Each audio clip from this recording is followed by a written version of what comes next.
Mr. Kubera, turn your business dreams into reality. Hi hello welcome to Mr Kubera. నేను మీ KV Reddy, entrepreneur and business coach. Hi viewers, ఎలా ఉన్నారు? మనం mister కుబేరాలో బిజినెస్కి సంబంధించిన ఎంటర్ప్రెన్యూర్స్కి సంబంధించిన నాలెడ్జ్ ఇస్తూ ఉన్నాం. ఫస్ట్ టైం కానీ మీరు మన వీడియో చూస్తూ ఉంటే వెంటనే మన ఛానల్ను సబ్స్క్రైబ్ చేయండి. మనం పూర్తిగా ఎంటర్ప్రెన్యూర్స్ యొక్క సక్సెస్ స్టోరీస్ కొన్ని చేయటం జరిగింది. ఈరోజు మనం గుంటూరులోని ఒక ప్రముఖ డాక్టర్ సక్సెస్ స్టోరీ గురించి ఈ వీడియోలో చూద్దాం.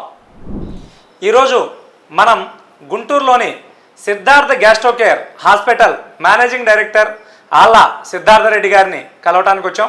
హాస్పిటల్ అడ్రస్ గుంటూరు వారి తోట, first line, old club road, Guntur. So ఈరోజు మనం డాక్టర్ గారితో ఈ గ్యాస్ట్రో గురించి మరియు ఎంటర్ప్రెన్యూర్షిప్ గురించి పూర్తిగా డీటెయిల్గా తెలుసుకుందాం. డాక్టర్ గారు, మీ పరిచయం గురించి ఒకసారి మీ మాటలో చెప్పండి సార్. అందరికీ నమస్కారం అండి. నా పేరు డాక్టర్ ఆళ్ళ సిద్ధార్థ రెడ్డి. మా స్వగ్రామం వల్లభాపురం, గుంటూరు జిల్లా. నేను పుట్టి పెరిగిందంతా గుంటూరే అండి. ఎంబీబీఎస్, ఎండి జనరల్ మెడిసిన్ గుంటూరులో ఇక్కడ చదువుకున్న తర్వాత DM medical gastroenterology Chennai Sri Ramachandra హాస్పిటల్స్లో చేశానండి. అక్కడ చేసిన తర్వాత AIG hospitals Hyderabad doctor D Nageshwar Reddy గారి కింద ఒక 5 సంవత్సరాలు పనిచేసిన తర్వాత ఒక 1 ఇయర్ నుంచి ఇక్కడ మళ్ళీ సొంత గ్రామంలో ప్రాక్టీస్ స్టార్ట్ చేయాలి అని చెప్పేసి ఇక్కడికి వచ్చి సొంతంగా హాస్పిటల్ పెట్టుకొని లాస్ట్ 1 ఇయర్ నుంచి ఇక్కడ సర్వీసెస్ అందిస్తున్నామండి. సొంత ఊర్లో పెట్టుకోవడం చాలా ఆనందంగా ఉంది. Right sir. సార్, ముఖ్యంగా గ్యాస్ట్రో హాస్పిటల్స్ చాలా తక్కువ ఉన్నాయి మన గుంటూరులో. సో ఈ గ్యాస్ట్రో ప్రాబ్లమ్స్లో మేజర్గా చాలామంది డిఫరెంట్గా పేషెంట్స్ ఉంటారు. సో ప్రతిదీ కూడా ఏది గ్యాస్ట్రో, ఏది గ్యాస్కి సంబంధించిన పెయిన్ ఇలా తెలియదు కదా సార్. పర్టికులర్గా ఈ గ్యాస్ట్రోలో అసలు ప్రాబ్లమ్స్ ఏంటి, వీటి గురించి ఒకసారి మాకు ఎక్స్ప్లెయిన్ చేస్తారా? చాలా మంచి క్వశ్చన్ అండి. మన దగ్గరికి వచ్చే పేషెంట్స్లో చాలామంది మాకు 10 కేసులు వస్తే అందులో కనీసం ఒక 8 మందికి ఉండే మెయిన్ కంప్లైంట్ ఏంటంటే వాళ్ళు చెప్పేది మాకు ఏమండి గ్యాస్తో ఇబ్బంది పడుతున్నాను అంటారు. సో అసలు గ్యాస్ అంటే ఏంటి అంటే ఒక్కొక్క లాంటి పర్సెప్షన్ ఉంటుందండి. అంటే ఒక్కొక్క వచ్చే ఆ ఇబ్బందిని గ్యాస్గా అనుకుంటారు. అసలు గ్యాస్ అని వాళ్ళు ఏ ఇబ్బందులతో అనుకుంటారు అంటే, ఒకటి కడుపు ఉబ్బరం, కొంచెం తిన్నా కూడా ఏదో కడుపు ఫుల్ అయిపోయినట్టు, ఇంకా తినలేము అన్నట్టు, అట్లా కడుపు ఉబ్బరం. సో ఇంత ఎక్కువ కడుపు ఉబ్బరం ఉన్నప్పుడు కొద్దిగా ఆయాసం రావటం, ఇట్లాంటిది ఒక కంప్లైంట్ అండి. సెకండ్ వచ్చేసరికి ఈ ఛాతీలో మంటలాగా రావటం, ఛాతీ గట్టిగా పట్టేసినట్టు ఉండటం, ఇవి జీఈఆర్డీ అనే సిమ్టమ్స్ అండి. ఇవి కాకుండా మూడో రకం ఏంటంటే వీళ్ళు ఏంటంటే గ్యాస్ అని కింద నుంచి ఎక్కువ గ్యాస్ వెళ్తూ ఉంటుందండి, కడుపులో ఏదో అరుస్తూ ఉంటుంది, ఏదో పేగుల్లో శబ్దాలు వస్తూ ఉంటాయి, ఇట్లాంటివి చెప్తారు. సో ఇవి మూడు రకాల మెయిన్ కంప్లైంట్స్. సో ఈ రకంగా ఈ గ్యాస్ ఇబ్బందులతోటి రకరకాల పేషెంట్స్ మా దగ్గరికి వస్తూ ఉంటారు. సార్, డాక్టర్ గారు ముఖ్యంగా మీరు చెప్పారు 3 రకాలు అని చెప్పేసి. సో ఈ ఉబ్బరం అన్నప్పుడు జనరల్ కాజ్ కదా, దానికి కూడా కొన్నిసార్లు ఏంటంటే ఆ గ్యాస్ ఇచ్చే ప్రాబ్లం వల్ల చాలా అనీజీగా ఫీల్ అయ్యి ఏదన్నా అయ్యింది అని చెప్పేసి తెలియని నాలెడ్జ్ లేకపోవడం వల్ల చాలా ఇబ్బంది పడుతూ ఉంటాను. నేను కూడా మా ఫ్యామిలీలో ఒకళ్ళిద్దరికి అయినప్పుడు నేను ఇది. సో మేజర్గా ఇందులో మేజర్ ప్రాబ్లం ఏది, సో మైనర్ ప్రాబ్లం ఏది, దాన్ని మనం డాక్టర్ దాకా మీ దాకా రావాల్సినవి లేకపోతే ప్రికాషన్స్ ఎలా తీసుకోవచ్చు ఒకసారి చెప్తారా? సో ఈ ఉబ్బరం అన్నది చాలామందిలో ఫేస్ చేస్తున్న ప్రాబ్లం అండి. కొంచెం తిన్న ఇలా కడుపు ఫుల్ అవటం కానీ, ఇవి ఏంటంటే ఏదైనా చిన్న సింపుల్ రీజన్ వల్ల అవ్వచ్చు, లేదు ఏదైనా కొంచెం పెద్ద కారణాల వల్ల కూడా అవ్వచ్చు అండి. సింపుల్ రీజన్ అంటే కొద్దిగా యాసిడ్ ఎక్కువ రిలీజ్ అయ్యి ఆ గ్యాస్ట్రైటిస్ ఉండటం వల్ల, సో దానివల్ల ఈ కడుపు ఉబ్బరం రావచ్చు. సో ఈ కడుపు ఉబ్బరం హైపర్ యాసిడిటీ, ఆ యాసిడ్ ఎక్కువ ఎందుకు రిలీజ్ అవుతుందంటే మనం టైంకి ఫుడ్ తినకపోవడం, ఎక్కువసేపు ఖాళీ కడుపు పెట్టడం, దానివల్ల చిన్నది కొంచెం ఏదన్నా పేగిపోతా అంటారు, గ్యాస్ట్రైటిస్ అంటారు. సో అట్లాంటిది ఏదైనా యాసిడ్ ఎక్కువ రిలీజ్ అయ్యి చిన్న డ్యామేజ్ అయ్యి దానివల్ల ఉబ్బరం రావచ్చండి. లేదు అంటే నీటి ద్వారా వచ్చే ఒక చిన్న బ్యాక్టీరియల్ ఇన్ఫెక్షన్, హెచ్ పైలోరీ అని ఒక చిన్న బ్యాక్టీరియల్ ఇన్ఫెక్షన్ వల్ల కూడా యాసిడ్ ఎక్కువ రిలీజ్ అయ్యి సేమ్ ఇదే గ్యాస్ట్రైటిస్ వచ్చి కడుపు ఉబ్బరం రావచ్చు. ఇవి కాకుండా ఇంకొక కామన్గా మా దగ్గరికి వచ్చినప్పుడు మేము షుగర్, థైరాయిడ్ ఇలాంటివి అడుగుతాము. అదేంటా గ్యాస్ కోసం వస్తే వస్తే ఈయనేందో నా దగ్గర షుగర్, థైరాయిడ్ ఇలాంటి ల్యాబ్ టెస్టులు చేయించుకుంటున్నారు అని ఒక అపోహ ఉంది. కానీ మేము చెప్పేది ఏంటంటే ఈ షుగర్, థైరాయిడ్ ఇబ్బంది ఉండటం వల్ల షుగర్లో మనందరికీ తెలిసింది ఏంటంటే కళ్ళు, కిడ్నీలు, నరాలు కామన్గా డ్యామేజ్ అవుతాయి. సో ఇందులో నరాలు ఏదైనా డ్యామేజ్ అయితే మన కడుపుకి, పేగులకి సంబంధించినటువంటి నరాలు ఏదైనా డ్యామేజ్ అయినప్పుడు వాటి యొక్క కదలికలు తగ్గి కడుపు త్వరగా ఖాళీ అవ్వక ఆ కడుపు ఉబ్బరం రావచ్చు. సో తెలియకుండా ఏదైనా షుగర్ వ్యాధి ఏమన్నా ఉందా, లేదు షుగర్ ఆల్రెడీ ఉంటే అదేమన్నా అన్కంట్రోల్లో ఉందా. ఎందుకు అంటే ఇప్పుడు గ్యాస్కి నేను ఏదైనా ఒక ట్యాబ్లెట్ ఇస్తే షుగర్ కంట్రోల్ లేకపోతే అది పనిచేయదండి. సో దానికోసం ఏంటంటే ఇలా షుగర్ని ఐడెంటిఫై చేసి దాన్ని కంట్రోల్లో పెట్టుకోవడం. అలాగే ఇంకొకటి థైరాయిడ్ సమస్య ఉన్నా కూడా ఇట్లా ఉబ్బరం రావచ్చు. సో థైరాయిడ్ ఏదైనా డిటెక్ట్ అయితే దానికి సంబంధించిన మందులు వాడుకుంటేనే మనకి గ్యాస్ సమస్య తగ్గుతుంది తప్ప అన్నిటికీ ఓన్లీ గ్యాస్ ట్యాబ్లెట్ వాడటమే మనకి పరిష్కారం కాదు. సో ఇవి రెండు మెయిన్ అయితే. ఇంకొక కారణం ఏంటంటే అరుదుగా జరగవచ్చు. అది ఏంటంటే ఏదైనా అల్సర్ కానీ ఏదైనా అట్లాంటిది ఏదైనా ఒక గడ్డలు లాంటివి కానీ ఏదైనా వస్తే, క్యాన్సర్ గడ్డలు కానీ ఇలాంటివి ఏమైనా ఉంటే ఫుడ్ వెళ్ళే దారి ఏదైనా మూసుకుపోయినా కూడా ఫుడ్ త్వరగా కిందకి వెళ్ళక అప్పుడు కూడా ఇలా కడుపు ఉబ్బరం, వాంతులు, వెయిట్ తగ్గిపోవడం ఇట్లాంటివి ఉంటాయి. సో వీటిలో ఏంటంటే డాక్టర్ గారి దగ్గరికి ఎప్పుడు రావాలి అంటే ఈ సిమ్టమ్స్లో ఏదన్నా ఉండి సడన్గా వచ్చి దాంతోపాటు ఆకలి తగ్గటం, వెయిట్ లాస్ ఇట్లాంటివి ఏమన్నా ఉంటే మాత్రం డాక్టర్ని సంప్రదించాలి. ఓకే. సో డాక్టర్ గారు చాలా మంచి ఎక్స్ప్లెనేషన్ ఇచ్చారు. ముఖ్యంగా తెలియనప్పుడు గ్యాస్ట్రోక్ వచ్చినప్పుడు షుగర్ రిలేటెడ్ కానీ మీరు లేదా థైరాయిడ్ రిలేటెడ్ కానీ అడిగినప్పుడు యాజ్ ఏ పేషెంట్గా నాలెడ్జ్ లేకపోవడం వల్ల వాళ్ళ వ్యూ ఏంటంటే మేము వచ్చింది గ్యాస్ట్రోక్ కదా, సో ఈయన ఎందుకు అడుగుతున్నారు. సో అక్కడ వివరణ చాలా బాగుంది. డాక్టర్ గారు ముఖ్యంగా ఈ మధ్యకాలంలో నేను చాలామంది మా రిలేటివ్ని కూడా చూశాను. ఎక్కువ పడుకున్న తర్వాత ఛాతీలో మంటలాగా ఉండటం, ఎక్కువ పట్టేసినట్టుగా ఉండటం, పడుకున్న తర్వాత ఒక రకమైనటువంటి తేపుల్లాగా రావటం, ఇది ఈ ప్రాబ్లం ఏంటి సార్ ఎక్కువ మందికి జరుగుతుంది. సో దీని గురించి ఎక్స్ప్లెయిన్ చేస్తారా? అవును, ఈ మధ్య ఈ ప్రాబ్లం చాలా ఎక్కువ అయిందండి. ఇది కారణం ఏంటి అంటే మనకి బేసికల్లీ దీన్ని మనం GERD అంటాం మెడికల్ టర్మ్లో, అంటే గ్యాస్ట్రోఎసోఫేజియల్ రిఫ్లెక్స్ డిసీజ్. అంటే ఏంటంటే మనకి స్టమక్లో, కడుపులో యాసిడ్ ఉండాలండి. ఎప్పుడు ఇక్కడ అన్నవాహిక ఫుడ్ పైప్లోకి యాసిడ్ అన్నది రాకూడదు. సో ఇది రాకుండా ప్రివెంట్ చేయడానికి ఏంటంటే మనకి ఒక ఫుడ్ పైప్కి, ఈ అన్నవాహికి, పొట్టకి మధ్యలో ఒక వాల్వ్ లాగా ఉండి మనం ఫుడ్ తిన్నప్పుడు ఫుడ్ లోపలికి వెళ్ళేటప్పుడు అది ఓపెన్ అయ్యి వన్స్ ఫుడ్ స్టమక్లోకి వెళ్ళిపోయిన తర్వాత అది క్లోజ్ అయిపోవాలండి. కానీ కొన్ని కారణాలు, మన లైఫ్ స్టైల్, కొన్ని ఫుడ్, వీటన్నిటి వల్ల ఆ వాల్వ్ చాలా మందిలో ఏంటంటే స్టిల్ ఇంకా కొంచెం ఓపెన్గా ఉంటుంది. ఆ ఓపెన్గా ఉన్నప్పుడు ఏంటంటే యాసిడ్ కింద నుంచి ఇట్లా పైకి వస్తుంది. అండ్ మనం పడుకున్న టైంలో ఇది ఇంకా ఎక్కువ అయ్యేదానికి అవకాశం ఉంది. ఎందుకంటే బికాస్ ఆఫ్ గ్రావిటీ లేకపోవడం వల్ల యాసిడ్ ఇంకా ఎక్కువ పైకి వచ్చి అది ఛాతీలోకి రావటం వల్ల పట్టేసినట్టు, లేదు బాగా మంట, పుల్లటి తేపులు, నోట్లోకి పుల్లటి నీరులాగా రావటం, కొంతమంది ఏంటంటే ఇలా కొద్దిగా అన్నం మెతుకుల్లా కూడా వస్తున్నాయండి అంటారు. ఇవి ఆ వాల్వ్ లూజ్ ఉండటం వల్ల. సో ఆ వాల్వ్ ఎందుకు లూజ్ ఉంటుంది అంటే ఒకటి ఒబిసిటీ అనేది చాలా మేజర్ రీజన్ అండి.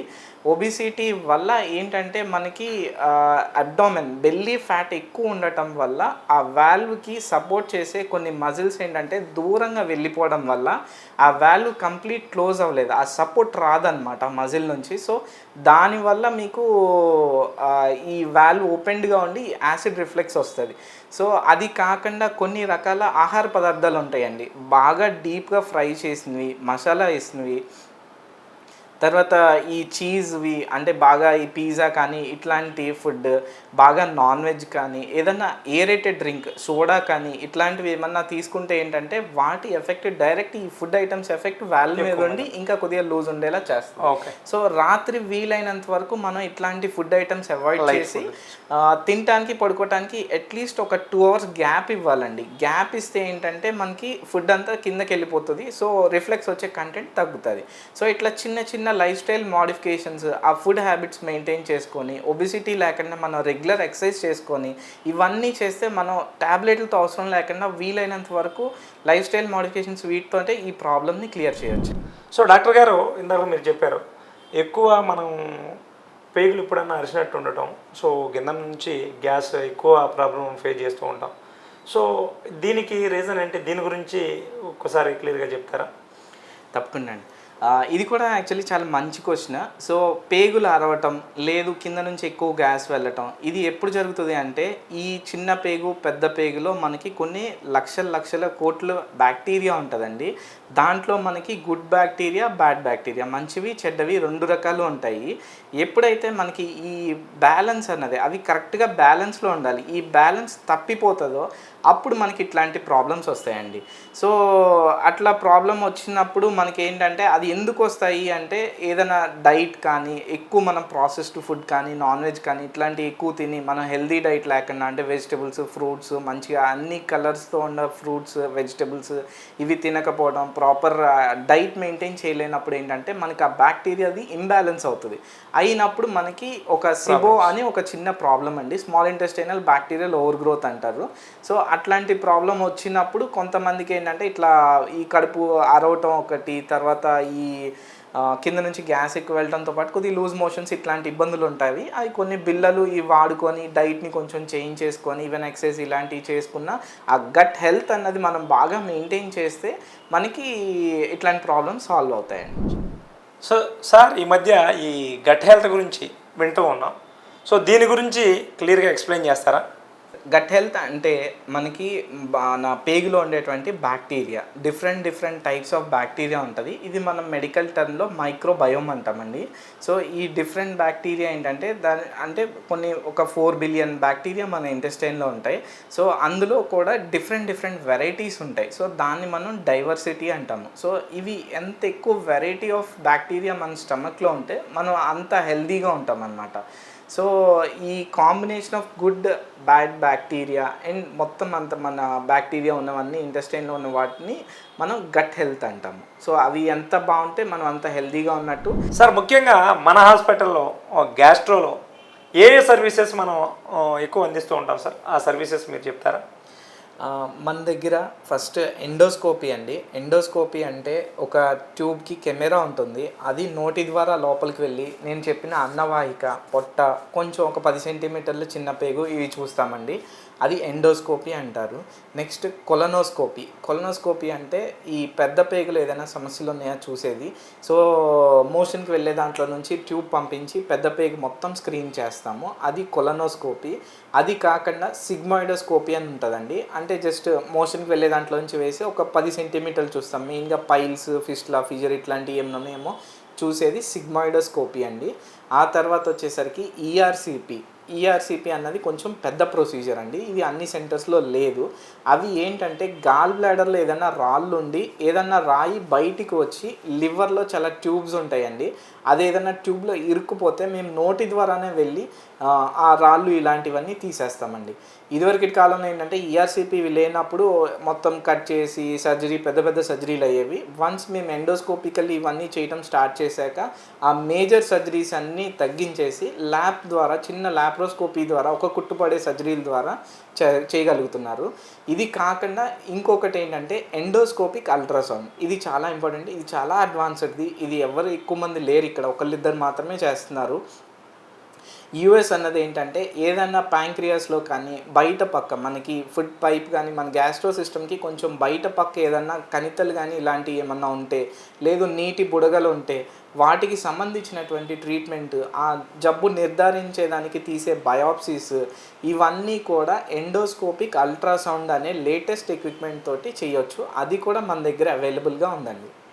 నెక్స్ట్ ఇంకొకటి మన దగ్గర పీడియాట్రిక్ ఎండోస్కోప్ ఉందండి. అందరి దగ్గర ఎండోస్కోప్ ఉంటే అది దానికంటే పీడియాట్రిక్ స్కోప్ అని ఇంకా సన్నని వైర్ లాగా ఉంటుంది.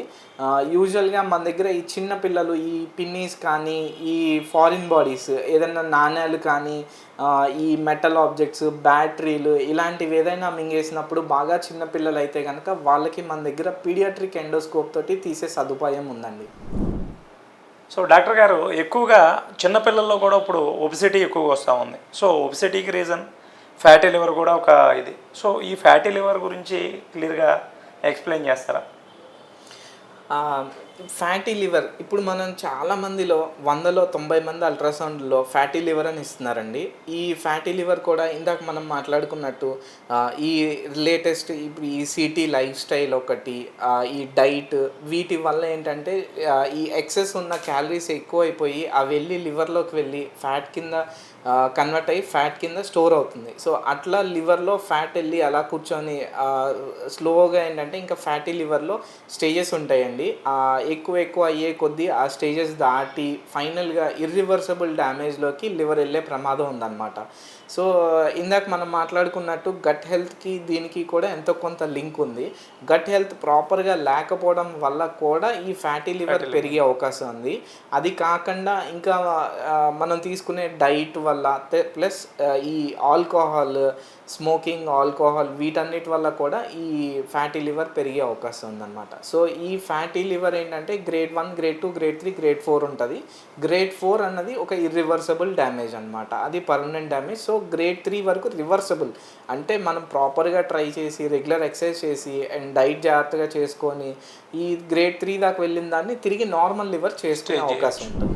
డాక్టర్ గారు, ఈ ఫ్యాటీ లివర్ని జనరల్గా ఒక పేషెంట్కి ఇది ఫ్యాటీ లివర్ అనేది ఎలా తెలుస్తుంది, తర్వాత దీన్ని ఎలా మనం నివారించవచ్చు, లేకపోతే ఎర్లీ స్టేజ్లోనే మనం ఎలా తెలుసుకోవచ్చు?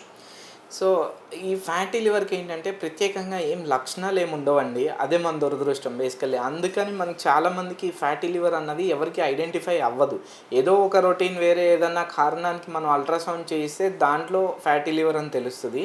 ఎప్పుడైనా రొటీన్ బ్లడ్ ఇన్వెస్టిగేషన్స్లో ఎల్ఎఫ్టీ లివర్ ఫంక్షనింగ్ టెస్ట్ చేసినప్పుడు అందులో ఎస్జిఓటీ, ఎస్జిపిటి అని మన లివర్ పనితనం చెప్పే 2 పారామీటర్స్ పెరిగి ఉంటాయి. అంటే లివర్లో ఫ్యాట్ అక్యూములేట్ అయ్యి లివర్ పనితనాన్ని దెబ్బతీస్తున్నప్పుడు ఆ లివర్ ఫంక్షన్ టెస్ట్ కూడా కొంచెం తేడా వస్తుంది. సో అట్లా తెలుస్తుందే తప్ప ఈ కామెర్లు కానీ కడుపులో నొప్పి కానీ ఇట్లాంటివి ఎటువంటి లక్షణాలు ఫ్యాటీ లివర్లో ఉండవు. సో అందుకని మనం ఏం చేస్తున్నామంటే ఇదివరకటి కాలంలో ఏంటంటే పలానా అతనికి లివర్ పాడైపోయింది కంప్లీట్గా అంటే ఓకే, ఆ అబ్బాయి మందు తాగుతారు కావాలి అందుకని లివర్ పాడైంది అనేవాళ్ళు. కానీ ఇప్పుడు ఆ రోజులు పోయాయండి. ఇప్పుడు లీడింగ్ కాజ్ ఆఫ్ సిర్రోసిస్ అంటే ఇర్రివర్సబుల్ డ్యామేజ్ ఆఫ్ లివర్కి కారణం ఫస్ట్ టాప్ పొజిషన్లో ఇప్పుడు నాష్ అన్నాం, ఇప్పుడు లేటెస్ట్గా మ్యాష్ అంటున్నాం.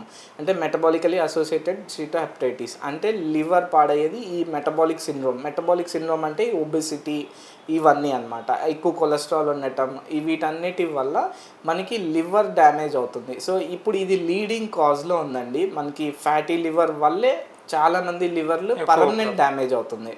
సో చాలామంది పేషెంట్స్ మా దగ్గరికి వచ్చి నాకు ఏ అలవాటు లేదు కానీ మీరు లివర్ పర్మనెంట్ డ్యామేజ్ అయిపోయింది అంటున్నారు కదా, దానికి కారణం ఈ ఫ్యాటీ లివర్ అండి. సో ఈ ఫ్యాటీ లివర్ని ఏంటంటే ఇప్పుడు మన అల్ట్రాసౌండ్లో కొంతమంది గ్రేడ్ 1, 2, 3 ఇలా ఇస్తారు. అలా కాకుండా కొంతమంది ఫ్యాటీ లివర్ అనేసి వదిలేస్తారు. కానీ మనకు అందులో ఎంత పర్సెంటేజ్ ఆఫ్ ఫ్యాట్ ఉంది, ఒకవేళ లివర్లో ఫ్యాట్ ఉంటే అది ఎంత డ్యామేజ్ అయిందని చెప్పే ఒక అద్భుతమైన స్కాన్ ఉందండి. దాన్నే మనం ఫైబ్రో స్కాన్ అంటాం. అది మనకి గుంటూరు, విజయవాడ ఇక్కడ లేదు కానీ హైదరాబాద్ అక్కడ ఫైబ్రో స్కాన్ చేస్తారండి. సో అది మన దగ్గరికి వచ్చేసరికి ఆన్ రిక్వెస్ట్ మీద కొంతమంది దగ్గర ఇలా మెషిన్ పెడుతున్నారు. సో నా దగ్గర కూడా ఈ ఫైబ్రో స్కాన్ ఉందండి. ఇప్పుడు వరకు నేను ఈ 1 ఇయర్లో దగ్గర 5,000 పీపుల్కి చేశాము. ఈ ఫైబ్రో స్కాన్ కాస్ట్ మామూలుగా 5-6,000 ఉంటుంది. నా దగ్గర ఆ ఫైబ్రో స్కాన్ నేను ఫ్రీ ఆఫ్ కాస్ట్ చేస్తున్నాను. మొదటి నుంచి అందరి దగ్గర నేను ఏం తీసుకోకుండా ఈ ఫైబ్రో స్కాన్ చేసి ఆ వాల్యూస్ ఎలా ఉన్నాయి అన్నది చూసి ఒకవేళ ఏదైనా అవసరం మనం ఏదైనా తెలిస్తే కనుక వాళ్ళకి ట్రీట్మెంట్ స్టార్ట్ చేసి అండ్ మళ్ళీ ఇన్ రిటర్న్ మెడిసిన్ వాడిన తర్వాత మళ్ళీ స్కోర్స్ చేపించి వాళ్ళకి చూపించిన సందర్భాలు ఎన్నో ఉన్నాయి. ఫైబ్రో స్కానర్ గురించి ముఖ్యంగా, సో లివర్ ఏ స్టేజ్లో డ్యామేజ్ అయింది అనేది మీరు క్లియర్గా ఇందాక చెప్తూ ఉన్నారు. సో ఏంటి ఫైబ్రో స్కానర్ ఏంటి, దీనివల్ల పేషెంట్కి మేజర్గా ఇదేంటి, మన హాస్పిటల్లో సర్వీస్ ఇస్తూ ఉన్నారు కదా, ఎప్పుడెప్పుడు పెడుతున్నారు, దీని గురించి ఒకసారి క్లియర్గా ఎక్స్ప్లెయిన్ చేస్తారా ఫైబ్రో స్కానర్ గురించి? తప్పకుండా. సో ఫైబ్రో స్కాన్ అంటే నొప్పి లేకుండా ఒక 2 నిమిషాల్లో జస్ట్ మనకి అల్ట్రాసౌండ్ ఎట్లా చేస్తారో అలాంటి ఒక ప్రోబ్ లివర్ పైన పెట్టి మనకి ఒక 2 వాల్యూస్ ఇస్తారండి. 2 నెంబర్స్ చెప్తారు. ఒక నెంబర్ ఏంటి అంటే లివర్లో ఎంత పర్సెంటేజ్ ఆఫ్ ఫ్యాట్ ఉంది అన్నది ఒకటి చెప్తారు. రెండవది ఏంటి అంటే లివర్ డ్యామేజ్ అయితే ఒకవేళ ఎంత డ్యామేజ్ అయింది అన్నది ఇంకొక వాల్యూ చెప్తారు. సో ఎగ్జాక్ట్ మనకి ఎంత డ్యామేజ్ అన్నది తెలుస్తుంది. సో దాన్ని బట్టేసి ఏదన్నా ట్రీట్మెంట్ ఏమన్నా చెయ్యాలా లేదు ఓన్లీ డైట్ వెయిట్ లాస్తోనే మనకి సరిపోతుందా అన్నది తెలుస్తుంది. సో ఈ ఫైబ్రో స్కాన్ అన్నది మన దగ్గర 2వ శుక్రవారం, 3వ శనివారం, 4వ శనివారం 3 రోజులు ఉంటుందండి. ఎవ్రీ మంత్ ఈ 3 days నా దగ్గర ఫైబ్రో స్కాన్ మిషన్ ఉంటుంది. సో అది కూడా మనం ఫ్రీ ఆఫ్ కాస్ట్ చేస్తున్నాం. సార్ ముఖ్యంగా మనకి ఈ ఫైబ్రో స్కాన్ ఏదైతే ఉందో మీరు చెప్తున్నారు కదా, శనివారాలు ఎక్కువ, ఒక్క శుక్రవారం అన్నారు. దీనికి సంబంధించి మన ఏరియాలో ఉన్న ఎక్కువ మందికి అవేర్నెస్ అయిందా, వస్తూ ఉన్నారా? డెఫినెట్లీ ఇప్పుడు వరకు మేము ఈ సంవత్సరంలో దగ్గర 5,000 మందికి ఉచితంగా చేశామండి. ఓ గ్రేట్ న్యూస్ సార్. మనం పెట్టిన రోజు కంపల్సరీ మనకి ఒక 30-40 మంది వచ్చి ఫైబ్రో స్కాన్ చేయించుకొని వెళ్తారండి. సో ముఖ్యంగా మన గుంటూరు ఏరియాలో కానీ మన ఏరియాలో ఉన్న పేషెంట్స్ ఎవరైతే ఉన్నారో, సో ఇది ముఖ్యంగా గుర్తుపెట్టుకోండి. ఎందుకంటే నాకు తెలిసి కూడా కొన్ని చిన్న హాస్పిటల్స్ ఉన్నాయి, 2-3,000 నుంచి 5,000 వరకే ఛార్జ్ చేస్తూ ఉన్నారండి. కాబట్టి ముందు ఎలాంటి ఛార్జ్ లేకుండా మీరు లివర్కి సంబంధించి ఎలాంటి ప్రాబ్లం ఉంది, ఫ్యాటీ ఎంత ఉంది, దాని తర్వాత డ్యామేజ్ అయితే ఎంత అయింది, సో చాలా క్లియర్గా చెప్పే అవకాశం ఉంది. కాబట్టి ఈ అవకాశాన్ని మీరు ఖచ్చితంగా సద్వినియోగం చేసుకోండి. సో మన హాస్పిటల్ అడ్రస్ కూడా నేను క్లియర్గా చెప్పాను కాబట్టి ఇది అందరూ కూడా మరొకసారి మేజర్గా గుర్తుపెట్టుకోండి. సో దీంతోపాటు ముఖ్యంగా సార్ మిస్టర్ కుబేరాలో ఎంటర్‌ప్రెన్యూర్‌షిప్ గురించి, సో చాలామంది చదువుతాం, వేరే దగ్గర ప్రాక్టీస్ చేయటం అలా ఉంటారు. కానీ మీరు పర్టికులర్గా ఒక డ్రీమ్ ఓరియంటెడ్గా, so Siddharth gastro care, so మీరు ఒక హాస్పిటల్ చేసి ఇంతమంది సర్వీస్ చేస్తూ ఉన్నారు. సో ఆ ఎంటర్‌ప్రెన్యూర్‌షిప్ ఫీల్ ఎలా ఉంది? సో ఎవరన్నా రాబోయే ఇప్పుడు ఎంబీబీఎస్ చదువుతున్న వాళ్ళు అవ్వచ్చు, మన వాళ్ళు చాలామంది కూడా ఒక డాక్టర్ అవ్వాలి, ఒక హాస్పిటల్ పెట్టాలనే ఒక డ్రీమ్లో ఉంటారు.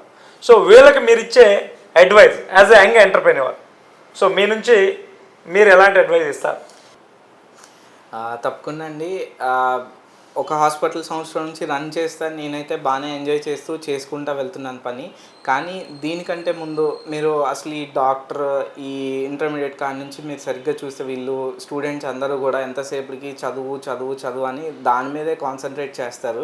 సో చదువు అంతా ఒక ఎత్తండి, చదువు అయిపోయిన తర్వాత ఇది కొద్దిగా మారిపోతుంది. ప్రాక్టీస్ పెట్టడం, హాస్పిటల్ పెట్టడం ఇవన్నీ కొద్దిగా వేరుగా ఉంటుంది. సో దానికనేసి నా చిన్న సజెషన్ నేను ఫాలో అయింది. కానీ నేనేం చెప్పదలుచుకున్నానంటే ఏదైనా ఒక కార్పొరేట్ హాస్పిటల్, మీ వాటెవర్ మీరు ఏ ఫీల్డ్లో చదువుకుంటే ఆ field, surgery, medicine, whatever it is, so దాంట్లో ఏంటంటే మీరు ఒక మెంటర్ని పెట్టుకొని వాళ్ళ దగ్గర కొన్ని రోజులు జాబ్ లాగా జాయిన్ అయ్యి ఏదైనా వాళ్ళ హాస్పిటల్ దగ్గర మీకు ప్లస్ మైనస్ అన్నీ తెలుస్తాయి. సో అప్పుడు మీరు స్టడీసే కాకుండా మీరు ప్రాక్టీస్ చేస్తూ ఈ అడ్మినిస్ట్రేషన్ పార్ట్ కూడా ఎంతో కొంత మీరు అబ్జర్వ్ చేస్తూ మీకు అది నచ్చితే అప్పుడు వచ్చి మంచిగా ఇలా ఏదైనా హాస్పిటల్ పెడుతూ మీకు ఇంకా ఆ తర్వాత ప్రాక్టీస్ స్టార్ట్ చేసిన తర్వాత మనం చాలా పాయింట్స్ నేర్చుకుంటూ ఉంటాం. ఎవ్రీడే ఏదో ఒక పాయింట్ తెలుస్తుంది.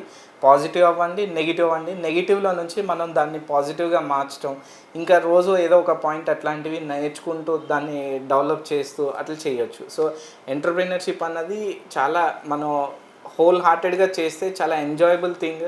ఒకరికి శాలరీ ఇవ్వటం, మీ కింద కొంతమంది ఎంప్లాయీస్ ఉండటం, అదంతా ఎంజాయ్ చేస్తూ చేయొచ్చు.